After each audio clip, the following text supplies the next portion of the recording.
is how the faith-based community must lead the charge in hope of post-racial society which values the lives of all citizens.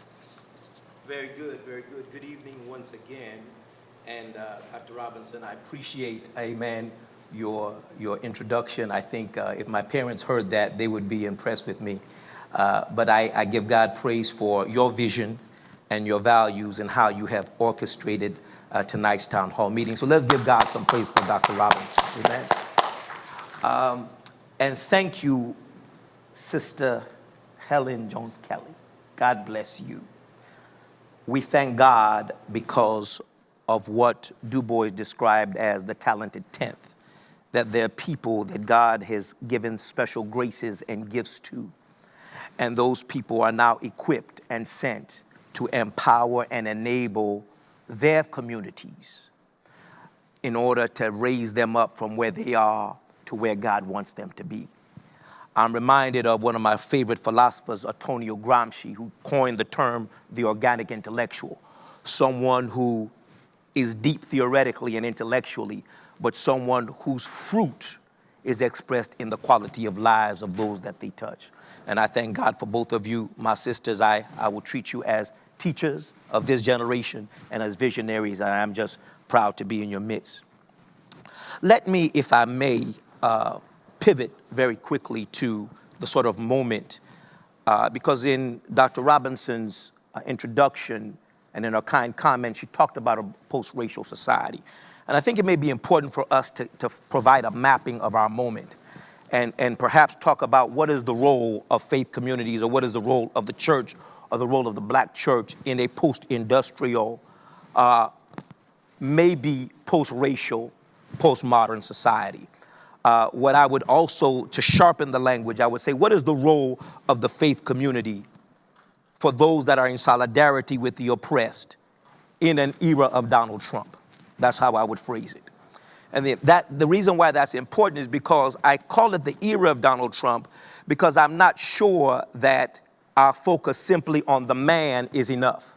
I believe that the man represents a repository of values that are probably toxic and nefarious. There's a movement behind the man, and I think that we need to be able to deconstruct and decompose those issues as we talk about the role of the church. And so what I would say is when I think about the role of the church, I think about the role of the church during these times in terms of a landscape. We're traveling, and we have this landscape of the 20th century. We have this landscape of the 21st century. In particular, we have this particular landscape of 2020. And I want to offer sort of 4 markers on the landscape that I think we must navigate if we're going to be the instrument of peace and the vessel of deliverance for this area. I think we begin with what we will call a focus on faith. That is to say that the church must return to its roots in God. And here at Tabernacle Baptist Church, we begin with prayer, Bible, and stewardship, PBS. And that is to say, perhaps the challenge of the day is that the church may have lost its moorings, that the church needs to get back to prayer, Bible, and stewardship. We need to understand the degree to which the church, whether it's the middle class church, whether it's the Protestant mainline church, the black church, or the prophetic tradition of the black church, we need to assess the degree to which we may have been co-opted by a society that is based on meism, materialism, and militarism. So that perhaps we may have left our roots. And maybe the hour of 2020 is to call us back to our critical foundations. If my people who are called by my name will humble themselves and pray, seek my face, then will I hear from heaven. So that's the first thing. We must begin with faith. I think the second thing that the moment does in terms of this postmodern, post-industrial moment, especially in an era of Donald Trump and the far right and the return of, if you will, a militaristic, muscular Christianity that is based on race. That what we must do also is ask ourselves to what degree have we left our future. So it's not just about our faith, that we must chart what our future is. And what I mean by our future is, to what degree has this moment brought us to repentance around the future generations of our churches. That I see the Black Lives Matter movement not simply as a critique of white arrogance and white indifference, institutional racism, corporate takeovers, but I see the Black Lives Matter movement as an indirect critique on black religiosity. That perhaps over the last 20, 25, 30 years, the mainline black church, perhaps for the first time since slavery, we have not been able to embrace the cultural practices and the cultural productions of our young people. And so they decided to leave the church because we did not appreciate their cultural styles and their expressions. And they found God outside. And because this movement of the Black Lives Movement, especially when we look at George Floyd and we look at the young 17-year-old lady, Sister Frazier, that captured that on camera for us, this was people that many people in the black church had pushed out and denied. We did not like their technology. We did not like their cell phones. But it seems that God never leaves himself without a witness, and God has used that group to bring the nation back to justice. And they have sent out a message across cultural, generational, and national waters to say black lives count and black lives matter. So we must engage our faith and we must engage the future. Very quickly, because we're here to hear from Sister Helen Jones Kelly. We also must understand who our friends are. And this message here is not just for the black church, it's for the black community, or what my professor Nell Pinter would call the several black communities, or the multiplicity of ways of being Afro-American. Because I dare not try to speak for all people, right, that have dark-skin complexion. I just want to offer my voice, but one of the ways I do that is to understand the diversity and plurality and the depth of what we have to offer. And what I mean now is that we need to know who our friends are. I'm thinking about the story of the Good Samaritan. Jesus, in the Gospel of Luke, says that there was a man that was traveling from Jerusalem to Jericho. And he was answering the question posed by a lawyer, no pun intended, my sister, posed by a lawyer in a Bible study about who is my neighbor. And he says that when this man was left and beaten half dead, in other words, when we begin to untangle that and unpack that, this is somebody who's dying. He's not just half dead. There's no half dead 50-50. It's not a mathematical formula. He's on his way to dying.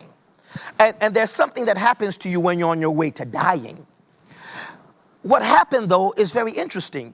The story takes a turn because who you expect to come to his aid does not come to his aid. The Bible is clear. The priest passes by, not just passes by, but on the other side. You know who that is? That's me. I'm looking at myself in the mirror as a preacher of the unsearchable riches of Jesus Christ. The next person that passes by is the Levite. Wow. Another person who is religious. He may not have a senior role in church or a seasoned role, but he nevertheless has a presence in church, and he passes by the man on the other side. But here's Jesus now, this brilliant, sandal-wearing Galilean, right? He says to us, he says to a Jewish audience that a Samaritan, wow, not just is he a least likely candidate to offer compassion, care, and concern, he is the last person on the totem pole when it comes to Jewish religious ideology. In other words, what Jesus is saying is your cultural enemy will come to your aid. So the question then becomes, who is your friend in a moment of COVID? Who is your friend when there's racial unrest? Maybe what the story is telling us is the people that we think should come to our aid, this is what we've seen, have not come to our aid. Oh, help me, Jesus. But the people that are least likely, healthcare workers, frontline workers, food workers, people that risk their lives every day to be on the front lines, they have come to our aid. Let me pause here for a moment. As I was praying about this, I realized that maybe I am the priest. Maybe I am the Levite. Maybe I am one of the robbers, to the degree in which I may have engaged in, I may be complicit in the hurting of another human being or another group. but maybe I am dying. And here I think is the lesson for the moment, that when you are dying, all of the badges of respectability that you thought you had no longer hold. When you are dying in the hospital, you don't ask questions of somebody's religious orientation. Can I go a little bit deeper? You don't ask what their sexual orientation is. You don't ask their age or their race. You just want to be saved. And in a moment of Black Lives Matter, not that we need to dismiss ethical and theological issues in our community, but the fact of the matter is you only have one chance to survive, and you must open up to the person that is willing to risk their life on that same road to save you. This means that when we go back to the Constitution and we go back to the Declaration of Independence, we must understand that when we are given life, liberty, and the pursuit of happiness, not all Americans have equal access to those values. This is what I would argue. It says we hold these truths to be self-evident. It goes on to lift up this triumvirate of values in our, what we call our secular scriptures. Life, liberty, pursuit of happiness. Life, liberty, pursuit of happiness. Those are not on the same continuum all the time. Pursuit of happiness is contingent upon whether you have liberty. You can't pursue happiness unless you're free to pursue it. But you also do not have liberty, my brothers and my sisters, unless you have life. What happens is you can't begin to talk about pursuit or liberty until you have the right to live. And so here today we're talking about health care, because health care and housing are two of the most segregated disciplines in our world today. Why are black people dying at 2.5 times the rate of other people? Why is it the fact that we have toxic diseases and we live near waste dumps? Because of the segregation of housing. This is why we are dying. It's not just how we're treated in the hospitals. It's not just that we are not treated or given the same kind of diagnosis. Is the fact that where we live and move and have our being is closer to death. Finally, we deal with faith. We must raise the question of our future. We must ask who our friends are. But finally, we must have focus. And that is to say, even in a moment in which we are talking about elections, and even when we are looking to those that are willing to risk their lives to save black life and brown life and red life in a land that is built on the denigration of black skin. 400,000 plus died in the Civil War because of black skin. Race colors everything we do.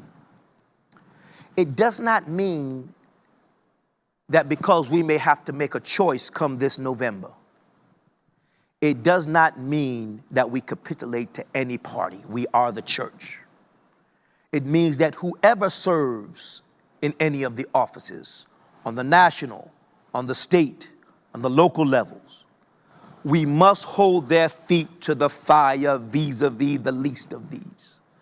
That the black church, as a prophetic organ and an instrument of righteousness, should not be beholden to any political ideology or party.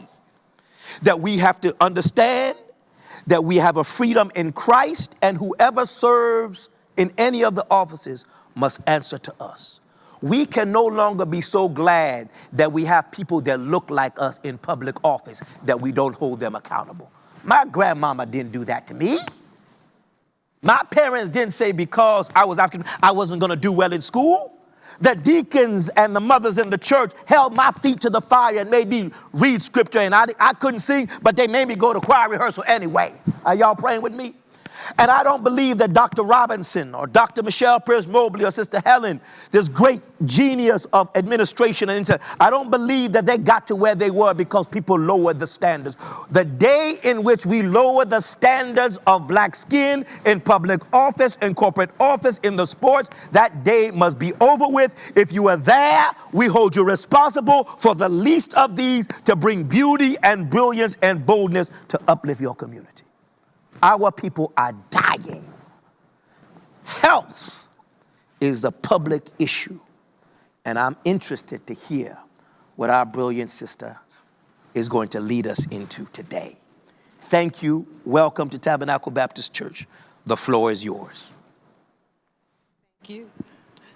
Thank you, Pastor. That was phenomenal. And honestly, it kind of opened the door to where I want to take Ms. Jones-Kelly.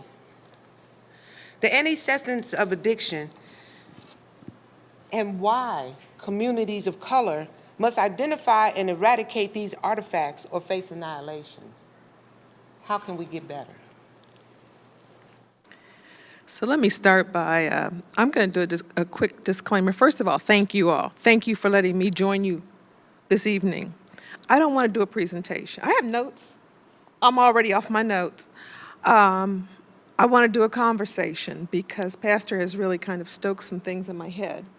I do have some things that I want to make sure that I say before we leave here this evening about what we need to be doing in response to your question, but I think it's important to note the church and its role in this pandemic because of the church's role in the other pandemic of racism. And one thing that kind of struck me and took me off, I'm a squirrel, so I went off on another adventure here as I'm thinking about it. One of the best things that could have possibly ever happened for us out of this horrid pandemic is that the church stepped back firmly into its space and its leadership role. Before we began this evening, we had a quick conversation, a quick sidebar, if you will. And one of the things that strikes me is, and the stats are there to prove it, church attendance and engagement is up higher than it has been in 10 years. Indeed, our young people have walked away.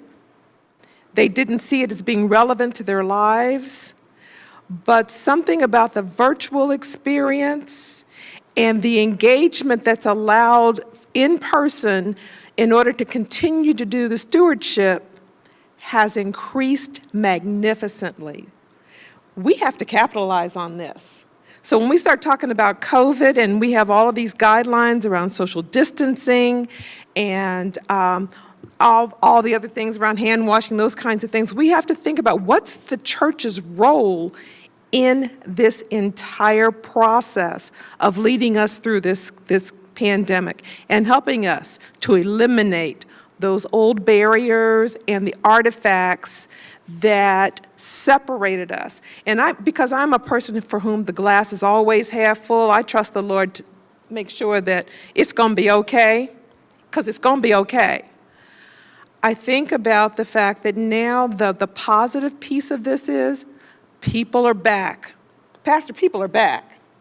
I heard your stats for your engagements in this process. People are back. They're listening and they want to do the work. And so when we talk about COVID and we talk about the artifacts with health disparities and those kinds of things, we have to consider that COVID is not a silo. And the health professionals and the other folks who are working on this can't do it by themselves. They need everybody in the community engaged, involved, active, making the difference occur. And so for me, just sitting in this space, because it feels good to be back inside a church. For those of the folks who really love virtual attendance on Sunday, it's a wonderful thing. And again, it has brought people back, but it feels good to be in the building too. The Lord is wherever we are, but it feels good to be right here in this building at this time, to be able to talk to people about what we can be doing as community to make a difference, and it's really about what the community can do. So think about some of these statistics, just pulling on some of the things that you brought up, because I do need to share some of these things that I wrote down. First of all, it's not simply a matter of quality health facilities that are going to change the circumstances of coronavirus. Coronavirus has been here forever. I was talking yesterday, and I reminded people back when I was a child, and I remember going to my grandma's house, and we'd be doing the cleaning, and we'd always pull out the Clorox in the Clorox bottle. Coronavirus is on the back of that Clorox bottle, right? Coronavirus has been here for a long time. It's our response to coronavirus that's going to make the difference. But think about how it's impacting people of color in these ways, and it's not just the disease. We have always faced the pandemic of racism. This is just the newest pandemic for us, right? So you can't separate the illness, the disease of coronavirus from the disease of poverty, overcrowded housing, not being able to get access to the best educational facilities and health facilities. Certainly, when we think about how coronavirus has impacted our community, we have to consider the fact that 29% of blacks live in poverty in Ohio. So that would be a family of four that's earning $25,750 annually. So there's not a lot of money coming into the household. When it came time to send people to remote work, we didn't get to go to remote work because most of the people of color who are working are not in those positions that allow for remote work. People who are working in processing plants and other positions have to be in place on the job every day. There's no wonder where you have processing plants, for example, with a 75% infection rate, having folks of color contract the disease and ending up in the lower rungs of the healthcare system. Our wage compensation rates are the same in terms of the gap as they were in 1968. And we know that wealth is the stabilizer for all families. People want to gain land, they want to gain dollars, they want to earn dividends, they want something they can pass on to their children. But when you're working at the lowest paid wages in the country compared to others, there's no way to gain that level of wealth that allows you the freedom to move around the country. There's the commercial out there, you are free to move around the country. Well, that's not applicable to us because we don't have the assets and resources that often allow that to occur. The other thing is the chronic medical conditions that we face, and this gets to some of the artifacts piece around health. We are targeted for a great deal of the diseases that we experience. Smoking is one of the biggest ones. I shared with a group. We have a whole jazz festival with a name on it. The name is attached to a cigarette brand. Those cigarettes are focused and targeted to men of color who have some of the highest rates of lung cancer. We want people to go to the Cool Festival. We want people to smoke Cools. It's not cool to smoke Cools. If you like the music, fine, but it's not cool to smoke Cools. Menthol is still being placed in cigarettes, and we're being told that that's the cool thing to do, and it is killing our black males at increasing rates. We are targeted. We are marketed to.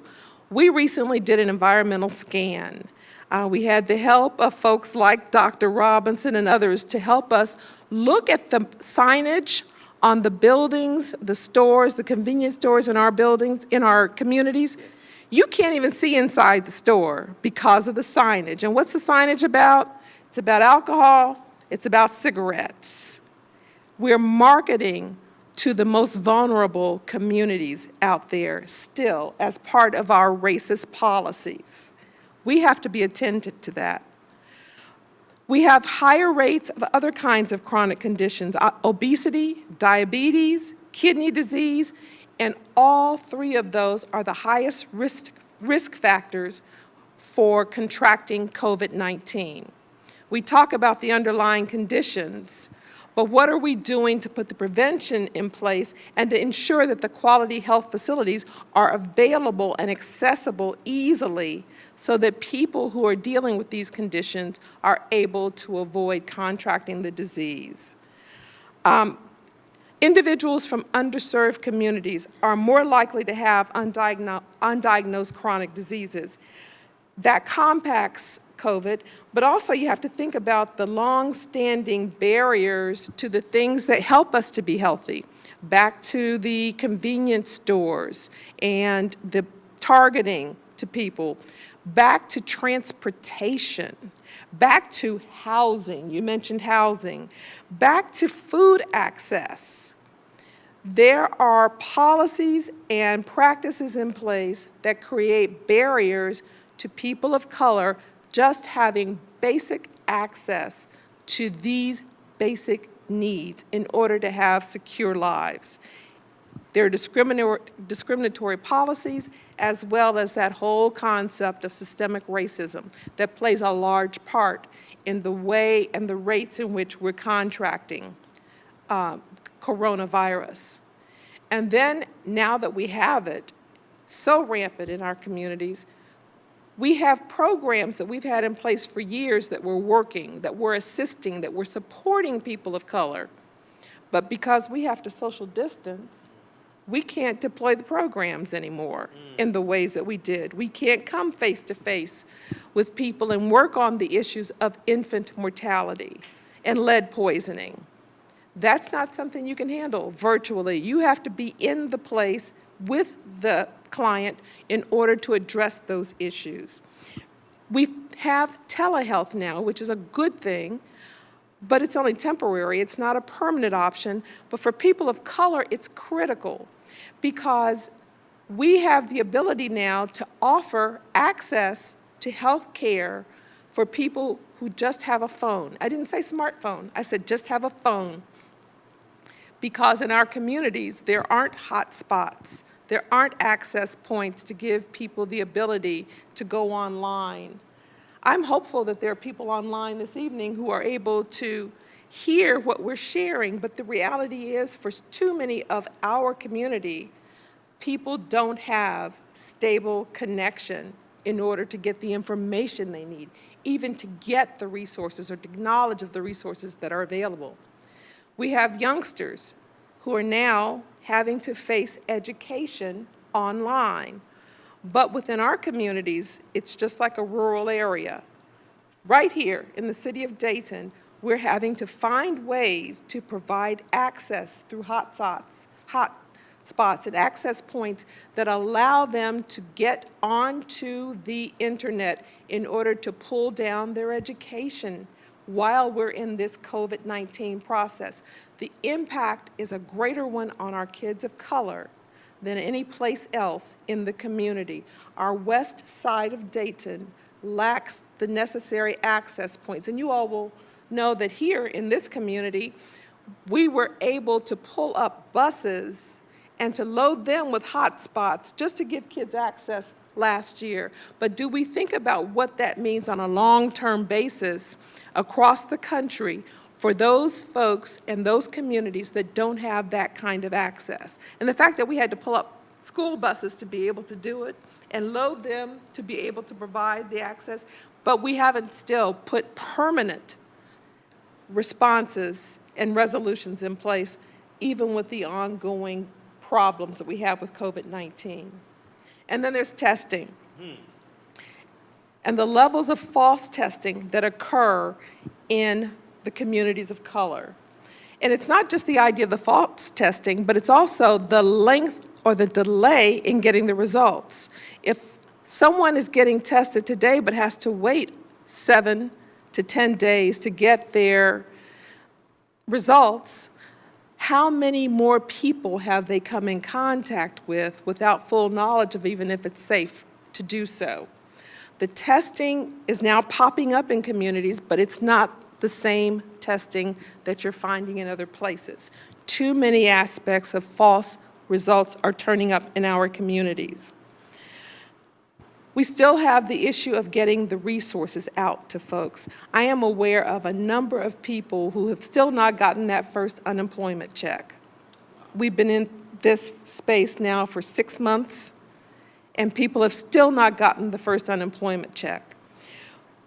They're running out of time. They're looking at how they're going to keep food on the table, and September is just 2 weeks away. Come September 1, when the stimulus checks or the additional payments don't come, 1 in 3 Americans are not going to be able to pay their rent or their mortgage. 1/3 of Americans. Which third do you think we're talking about? It's really critical to think about how we help people to maintain housing, food, and whatever other services they need for their kids while we are waiting for that handout, if you will, because that's the way it's set up for us now, to wait for the handout to come from government. That is not the way in which other folks have to worry about how they live. I was on a webinar last night, and I found it really interesting. Dr. Robin DiAngelo wrote the book, White Fragility, and she said something that was really profound. As a white female, she says, we don't ever have to worry about our skin color. We don't even think about that. We go about our business, and we never think about the fact that we're white. People of color have to think about the fact that they're Black every single day. There is not a day that passes that at least once during that day, I'm not reminded of my badge of color. And I'm reminded in a variety of ways. And I admit that I have some access to resources that many of the people who are grappling with this disease don't have. They've got to think every day, did that happen because I'm Black? So when you think about some of these resources that we're waiting to come, we're the last in the line to get them. The people that I know who have not gotten that first unemployment check, those are the Black folks. Those are certain zip codes, because every day being Black creates yet another challenge for us under the racial and discriminatory practices by which we still operate. Many people don't know the laws that allow us to be oppressed. We have to arm ourselves with information. We have to arm our young people with information. I am thrilled that our young people are showing up in droves, and they will not let these protests stop. They will not give up. We were raised, and I say we, people my age, raised to be polite and give it a pass and don't address it. Well, that's just the way it is. Well, that's not the way it can continue to be. And fortunately, we have young people now who are saying they won't stand for it. And you spoke about who is it that's supposed to come and help us. It may not be the cavalry that we think it'll be. It's the others, it's the allies, it's people who understand and have taken this on because they know that the only way that we're going to change COVID-19, racism, economic depression, any of those other socioeconomic issues that we're facing, we can't do it on our own because it's not our problem. It's not our problem. We're the victim. We are not the one who has the problem. It is the folks who don't have to think about what they lack on a daily basis because it's comfortable and it supports where they are, and they would have to give something up in order to allow us to have full status. We cannot allow the conversation to stop, nor can we only allow it to be around COVID-19. The conversation is about the way in which we continue to be oppressed as people and giving us the opportunity to raise our voices and develop allies in order to be able to move forward. So complicating all this, because I represent the mental health and addiction system, is the fact that we have now seen in our community an increase in the number of overdoses that are occurring. Overdoses that we really put a lot of effort into eliminating over the last 4 years, but they're starting, well, not just starting, they have spiked up to the point where we are going to probably see at the end of this year the same number of deaths that we saw when we were really in the middle of addressing our heroin overdose epidemic.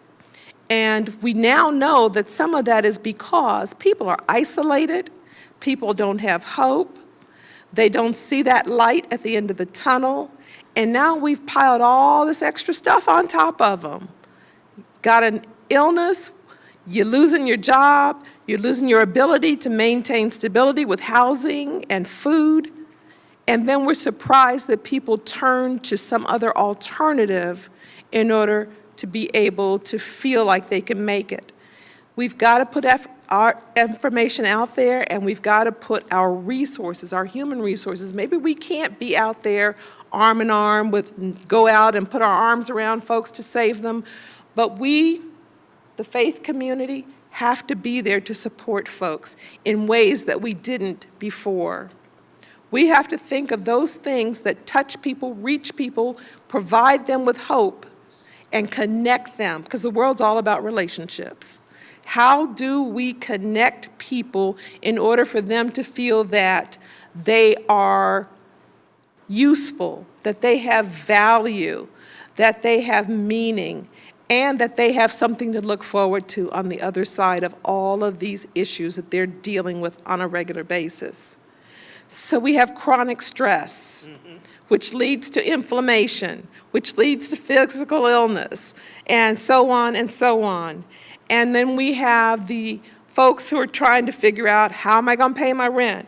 And then we have folks who are trying to figure out, how do I go to work to this job that just barely pays the bills anyway, and leave my kids at home, unsupervised, working online for school? And how do I ensure that they get a meal, because they used to get a meal when they were at school all day? How do I ensure that they're doing their work? And how do I ensure somebody is not coming in there and co-opting what I'm trying to do in terms of giving them access to a future? These are significant and realistic worries for people of color to have right now, because we don't have the access to resources. The most expensive thing that any mother or any parent can worry about is childcare. For the average parent, childcare can take up to a third to a half of whatever income they're bringing in. Now what do? Do I quit the job that I have that might keep food on the table so that I can stay home with my children?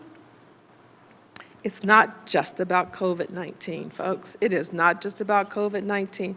It is about the continuing challenges that people of color face. This is just the newest one for us. Within our community, we've had 2 years of these kinds of challenges.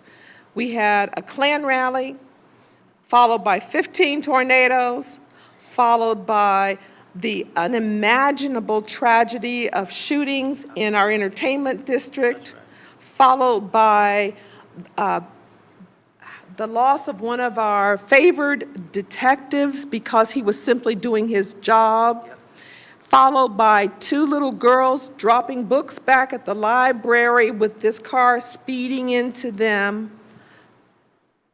We've had a lot to deal with. We've had numerous challenges. Fortunately, what we are learning from this is that we're also resilient as a community. We are resilient. People are resilient.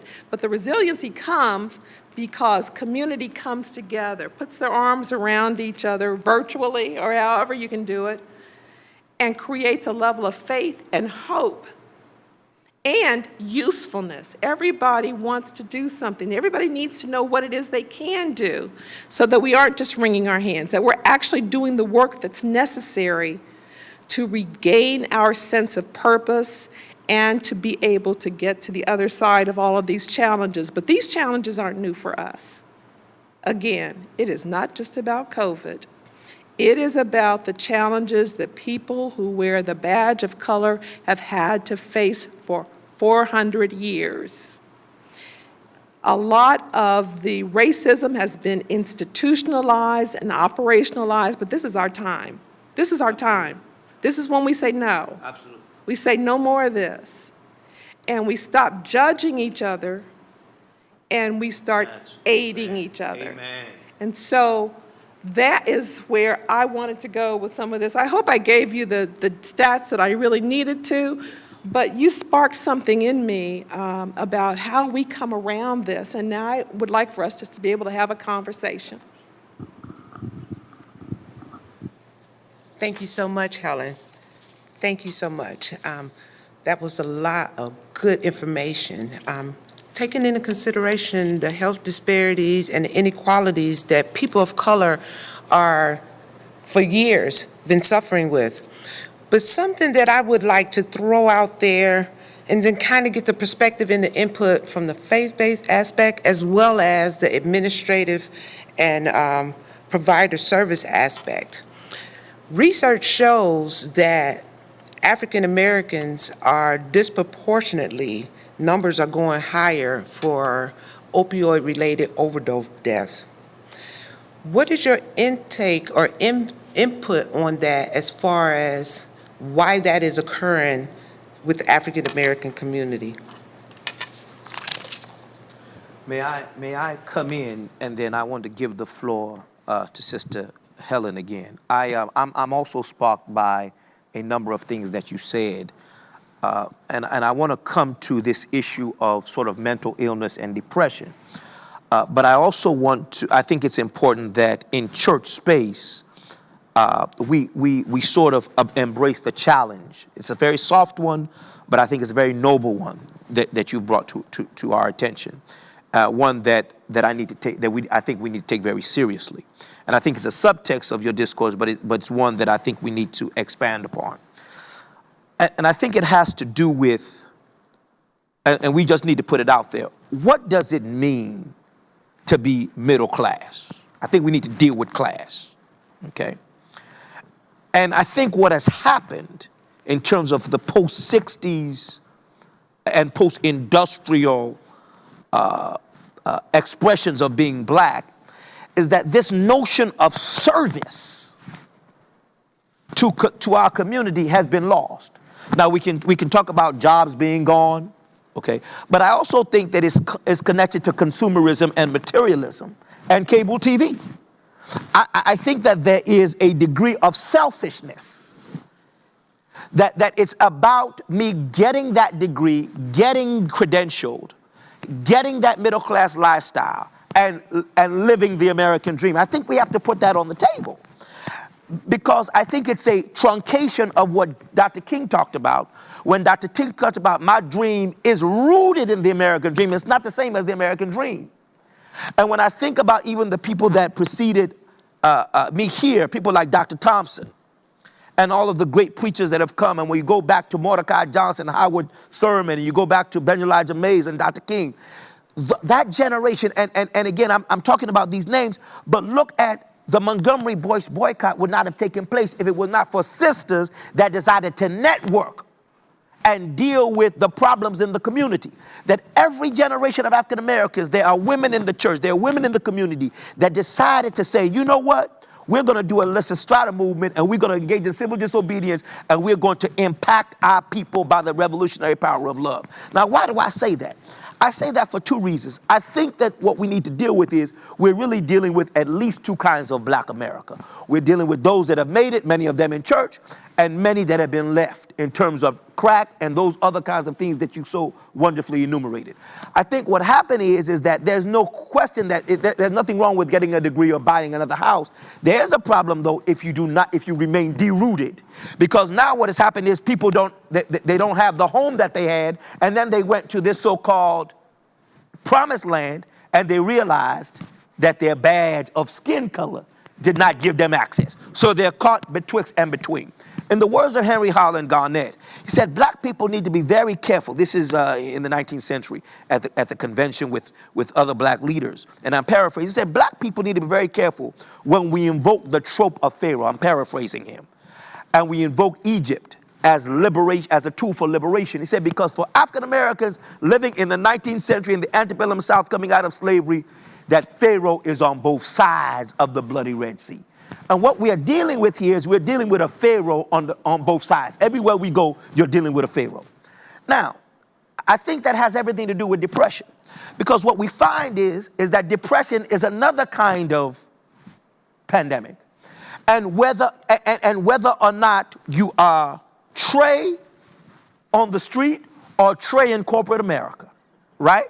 Whether or not you are Brianna out there in Kentucky or whether you're Henry Louis Gates in Cambridge, that you still have to wrestle, right, with a society that is telling you that you're worthless. You still got to deal with the mental stress of being black.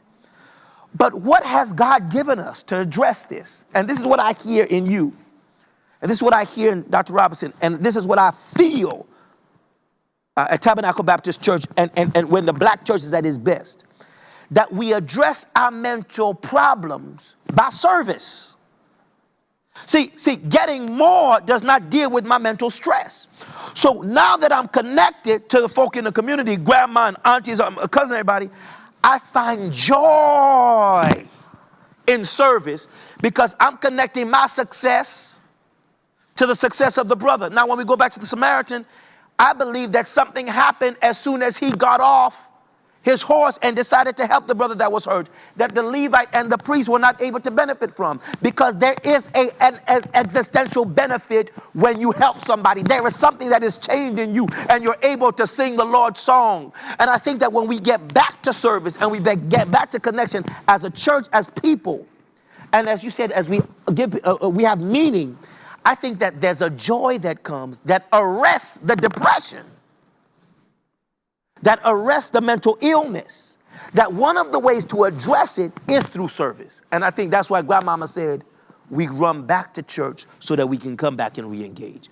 And so I just wanted to offer that we have spiritual tools to deal with some of this. It doesn't mean that we should not use our cultural armor, intellectual armor. We need the vote. We need so on and so forth. But to supervise it, we need a transcendent testimony. That's all I would say.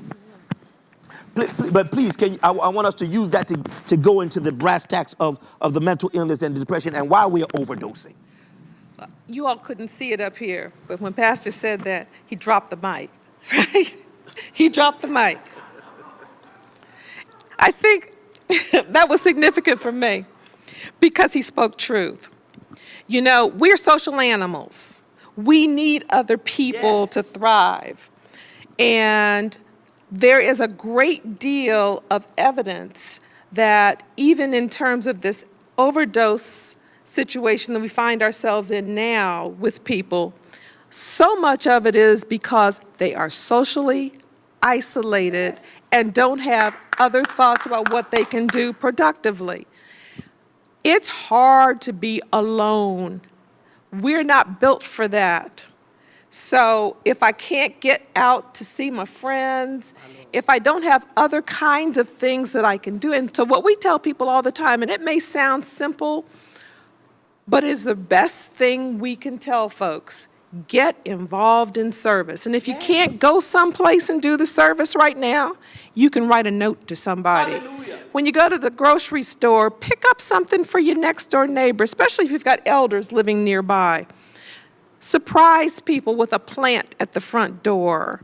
There are so many things we can do. Notice if your neighbor's mailbox needs to be painted. Notice if the grass needs to be cut. Find little things, little acts of kindness, because that is the best route out of depression. It's not all about me. I am focused elsewhere. And those are the things, and I relate back to something you said, because I think about the fact that I learned service from my grandparents. Yes. That was something that my grandmother did. She was always going to club meetings, and I'd tell folks we were drugged. And by that I mean we had to go where they went, right? So we were drugged to church. We were drugged to those meetings. We were drugged out to Longview State Hospital to sing to the people, to read to people. That is the best antidote for any of this that we could ever offer people. From a professional perspective, service is the way out of so much of our depression and our anxiety. It's hard right now for people to see that pathway, and so they end up doing things in isolation that lead to some of the spikes we're seeing. But if we could tell them one thing to do, that would be the thing to do. Find ways to get outside of yourself and to be of service to others. Awesome. I'm so excited. Thank you very much. And as we're coming to a close, this has been very good conversation, very good conversation. And one thing that I would like to say, because African Americans, we tend to keep our secrets within house. You know, with the COVID-19 and all the other things that is going on, addiction and depression is becoming more and more prominent. And there's help available out there to us all. The thing is we just got to reach out and find it. Curtis, can you help me a little bit? One of the things that I want to say is I want to bring up a list. There is minority-ran organizations. If you feel that you want to receive services, reach out. They're listed up there. They'll help you. But one of the most powerful things that Montgomery County has is an app called Get Help Now.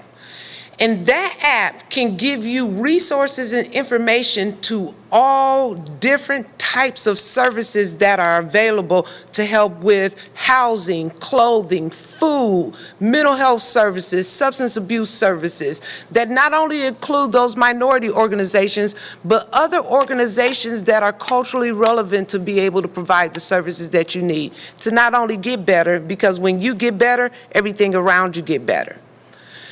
So today, I would like to present that information to you in closing. I would like to say to our speakers, thank you very much for this in-depth conversation. You've opened my eyes on some things, and I'm also sure that you've given some information, resource, and insight to the communities and those that are listening. But in closing, one of the things that I would like to say is the church is rooted within the communities. But then so are the administrative services that offer services and funding to different agencies to provide services to the program. So from the UMADOP of Dayton, I would like to present to Helen Jones Kelly in appreciation of your dedication to service, but I would also like to present to Pastor Takumbo Adelakhan in appreciation and to your dedication to services, these plaques from us. Oh, thank you so much. Thank you, my dear. God bless you. Thank you very much. And again, I would like to thank you all for joining us tonight. And it was a pleasure having the conversation with you. Thank you. From the audience, are there any questions from the audience? From the community? Somebody fire a question out there. I'm interested. Let me just say this. Again, you have spawned a lot and you've stretched our imagination. But what I would invite people to do is to begin to think about ways in which we can digitize our activism. So, for example, what has Zoom given us? What has Facebook? What has YouTube given? One of the things that we could do is we can chart our progress. So, for example, if you're at home and you have some spare time, can you offer some tools, what I would call tools of joy? This powerful imagery of life, of helping people paint a mailbox. Can we get together and can we have online singing groups? Can we have literacy groups? Can we begin to chart the voting dramas in our communities? One of the things that we're doing here, Sister Helen, is that on Sunday we launched a 21-day voter registration campaign. And what we want to do is, and I have we filled out as a family all of our voter registration cards. And what we want to do is that we want to give everybody 21 days for their family and friends, social network to come together locally, on Zoom, across the nation, get together and begin to fill out your forms and come up with a date. In other words, you will find out that both younger people and older people within your awesome networks can find joy by just coming together and saying, I wonder why they're asking these questions. How can I be counted? Because in America, your vote is the key to wealth. Yes, they may have segregated us in regards to housing. Maybe they're still doing it in regards to health. But the one thing that people like King and John Lewis and Thurgood Marshall and Barbara Jordan, and thank God for Sister Kamala, and that, thank God that they fought that we still have the vote. Let's honor the vote.